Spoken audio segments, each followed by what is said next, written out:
Du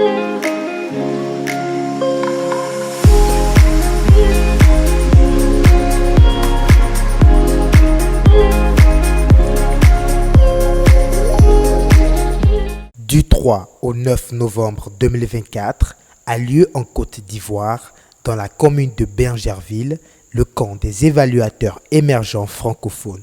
50% théorie, 50% pratique. Ce camp qui s'est déroulé jusqu'à présent de façon théorique rentre dans sa deuxième phase qui n'est rien d'autre que l'immersion en milieu réel. En pratique, ce n'est pas courant que les évaluateurs, que les équipes de recherche suivent la méthodologie.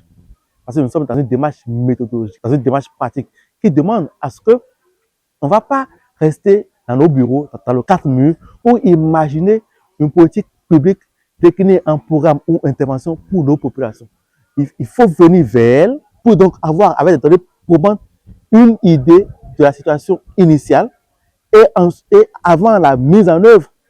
Maintenant, après cette mise en œuvre-là, on vient maintenant pour leur administrer les mêmes outils de collecte de données pour voir s'il y a eu changement ou pas. Le camp étant formation en salle, descente de terrain et beaucoup de phases pratiques également, alors nous sommes maintenant à la phase de descente de terrain où nous viendrons appliquer toute la démarche pratique, toute la méthodologie, toutes les notions qu'on a eu à apprendre en salle, nous viendrons appliquer ça sur le terrain. Pour la petite histoire, déjà même hier, quelques-uns ont commencé déjà même en salle à imaginer, à proposer des politiques publiques en lieu et place des populations, ce qui est une grave erreur.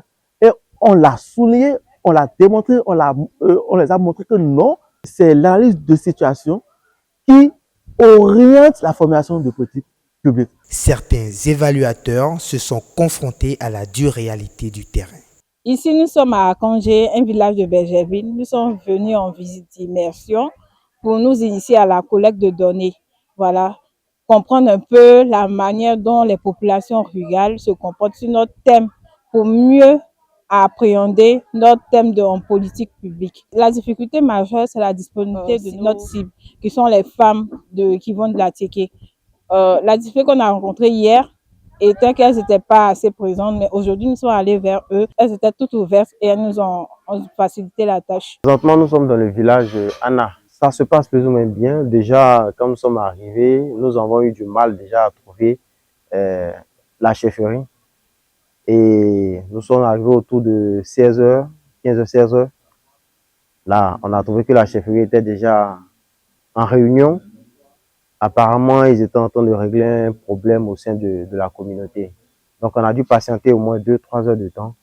Et c'est après le règlement de leur problème qu'ils ont décidé de nous recevoir. Et ça a pris assez de temps. Mais bon, on va dire que ce sont les réalités de l'enquêteur. Cette immersion en milieu réel permettra aux évaluateurs NERB d'améliorer leurs compétences pratiques en matière d'élaboration, d'analyse des politiques publiques.